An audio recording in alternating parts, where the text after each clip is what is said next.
पिछले कल कांग्रेस पार्टी की एक प्रवक्ता धर्मशाला आई थी। उन्होंने एक पत्रकार वार्ता करी और उस पत्रकार वार्ता में उन्होंने प्रधानमंत्री नरेंद्र मोदी जी के बारे में जिन शब्दों का प्रयोग किया है वो न केवल निंदनीय है बल्कि किसी भी राजनीतिक पार्टी के प्रवक्ता द्वारा ऐसे शब्द बोलना जो है वो कांग्रेस पार्टी के डीएनए को दिखलाता है कि इनके संस्कारों के भीतर क्या छिपा है।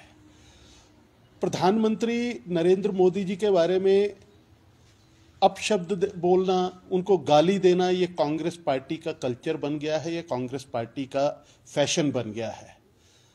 लेकिन जब प्रवक्ता प्रधानमंत्री को जनरल डायर के साथ तुलना करती हैं तो वो भूल जाते हैं कि 1984 के दंगे, जिसमें इंदिरा गांधी जी की हत्या के बाद जो है किस तरह से बेगुनाह सिखों को घरों से निकाल करके सड़कों में टायरों में डाल करके जला दिया गया था, कितने परिवारों के चिराग बुझा दिए गए थे और किस तरह से जो है वो सिखों को पूरे देश के अंदर अपमानित किया था। और कांग्रेस पार्टी के नेता उन सब कार्यों के बीच में संलिप्त थे और लोगों को भड़का रहे थे सिखों के ऊपर अत्याचार करने के लिए। और ये उस समय के डायर की घटना को भूल जाते हैं कि किस तरह उस समय हर व्यक्ति कांग्रेस का इस देश के अंदर डायर बनकर के घूम रहा था।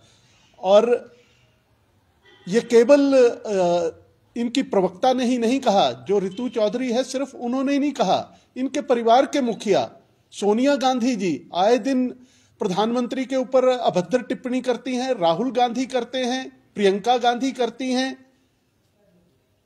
सोनिया गांधी कभी उनको मौत का सौदागर बताती हैं, कभी भाषण देती हैं कि वो तो जहर की खेती बो रहे हैं, देश में जहर बो रहे हैं। राहुल गांधी अभद्र टिप्पणी करते हैं, प्रियंका गांधी अभद्र टिप्पणी करती हैं, इनके मणिशंकर अभद्र टिप्पणी करते हैं, इनके दिग्विजय सिंह अभद्र टिप्पणी करते हैं। लेकिन कांग्रेस के जितने भी नेता जितनी अभद्र टिप्पणियां प्रधानमंत्री नरेंद्र मोदी जी के ऊपर करेंगे, भारतीय जनता पार्टी और नरेंद्र मोदी उतने ही मजबूत होकर के आगे बढ़ते हैं। जब जब कांग्रेस ने कुछ ऐसी बात करी है तब तब प्रधानमंत्री नरेंद्र मोदी का ग्राफ देश और विदेश के में ऊपर ही चढ़ा है, ना कि नीचे की तरफ हुआ है।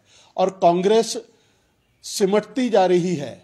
जिस पार्टी ने 1984 के अंदर 1985 के अंदर 414 सीट ली थी वो 50 के ऊपर सिमटी हुई है। और ऐसी हरकतें अगर ये करते रहेंगे तो आने वाले चुनाव के अंदर ये देश के अंदर 50 से 20 के ऊपर खड़े हो जाएंगे। इसी के साथ सर आज जो बजट भी पेश किया गया है, क्या कहना चाहेंगे कि बजट जो है वो आम जन के लिए सही है या लोकसभा चुनावों को मद्देनजर रखते हुए बजट जो निकाला गया? मुख्यमंत्री सुखविंदर सिंह सुक्खू ने आज जो अपने कार्यकाल का दूसरा बजट आज प्रस्तुत किया है, दिशाहीन बजट है। ऐसा लगता था कि मुख्यमंत्री को पिछले बजट की कॉपी उठा करके जो है उनके अधिकारियों ने दे दी है और उसी बजट को वो विधानसभा के अंदर पढ़ रहे हैं। पूरे बजट में कुछ नया देखने को नहीं है। जो उम्मीद प्रदेश की महिलाओं ने लगाई थी, जो एक आस थी 1500 रुपया महीना मिलने की, कहीं उसका जिक्र नहीं है। युवाओं को 1 लाख रोजगार हर साल देने का कांग्रेस ने कहा था, लेकिन कहीं पे युवाओं को रोजगार देने की बात उसमें नहीं दिखी। 300 यूनिट बिजली की बात करी थी, वो कहीं नहीं दिखी। दूध का इन्होंने कहा था कि गाय का दूध 80 रुपए किलो और भैंस का दूध 100 रुपए किलो खरीदा जाएगा, लेकिन इन्होंने मात्र 6-7 रुपए उसमें बढ़ोतरी करके किसान के साथ उन्होंने जो गाय और भैंस जो ले लिए थे कि सरकार अब तो हमारी रोजी रोटी अच्छे से चल जाएगी, सरकार कुछ नया लाएगी, लेकिन उनको भी कुछ नहीं मिला। पर्यटन का केवल घोषणाएं हैं, बजट का पैसा कहां से आएगा, बजट का प्रावधान क्या होगा, उसका कोई जिक्र नहीं है। केंद्र की जो योजनाएं प्रदेश में चल रही हैं उनको अपना नाम चिपका करके चलाने का प्रयत्न इस पूरे बजट में किया है और लोगों को एक बार पुनः लोकसभा चुनावों के अंदर ठगने का प्रयास इस बजट में किया है। लेकिन प्रदेश की जनता इस पर ठगी नहीं जाएगी। उन्होंने जो गलती विधानसभा के चुनावों में करी है वो गलती अब प्रदेश की जनता लोकसभा के चुनाव में नहीं दोहराएगी और प्रदेश की 4 लोकसभा सीटें भारतीय जनता पार्टी की झोली में आएंगी। जो घोषणाएं थी क्या उन्होंने उस समय जनता को सामने नहीं रखा था? जनता जो है वो आज अपने को ठगा महसूस कर रही है।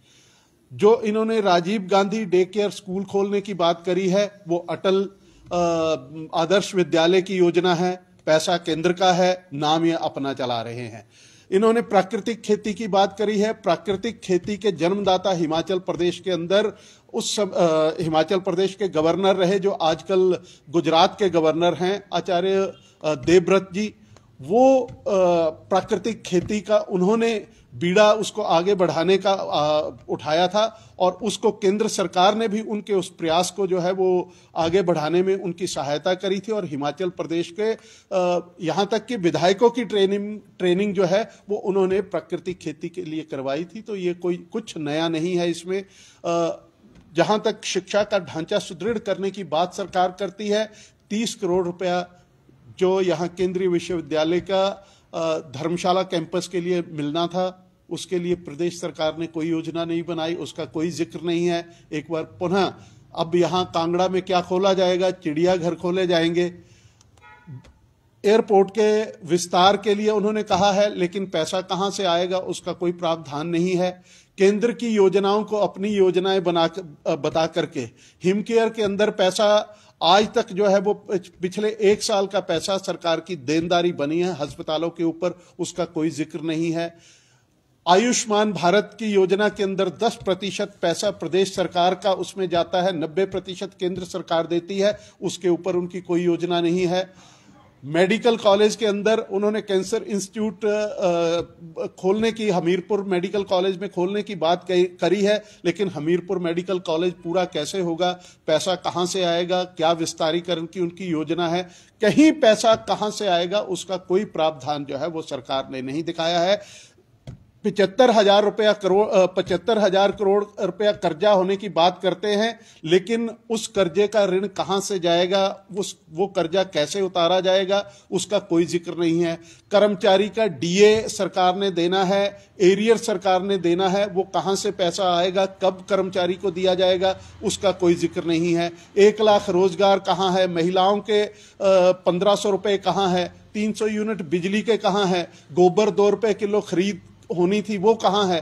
तो कहीं पर भी ये सिर्फ छलावा है और जनता को गुमराह करने वाला बजट है। और चुनाव को आगे रख करके कुछ घोषणाएं सरकार ने करने की कोशिश की है, लेकिन उनमें भी सरकार कामयाब नहीं हो पाएगी, क्योंकि प्रदेश के वित्तीय हालात ऐसे नहीं हैं कि किसी भी योजना को जो है सरकार पूरा कर सके। राज्यसभा का इलेक्शन होने वाला है और भाजपा ने भी अपना कैंडिडेट दिया, तो इसको लेकर कैसे लगता है कि हिमाचल से भाजपा का कैंडिडेट विजय हो सकता है?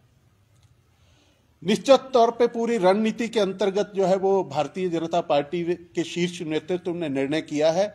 और जिस तरह से बिखराव कांग्रेस पार्टी के भीतर चल रहा है, उस बिखराव के अंदर, क्योंकि मुख्यमंत्री के व्यवहार से कांग्रेस पार्टी की अध्यक्षा संतुष्ट नहीं है, कांग्रेस पार्टी के मंत्री संतुष्ट नहीं है, कांग्रेस पार्टी के विधायक संतुष्ट नहीं है, और पूरी सरकार जो है वो अंतर्द्वंद से घिरी हुई है। इसलिए निश्चित तौर पे भारतीय जनता पार्टी का उम्मीदवार राज्यसभा के चुनाव के अंदर जीत हासिल करेंगे और कांग्रेस पार्टी जो है वो इसमें पिछड़ेगी और यहीं से कांग्रेस पार्टी के सरकार का पतन शुरू हो जाएगा।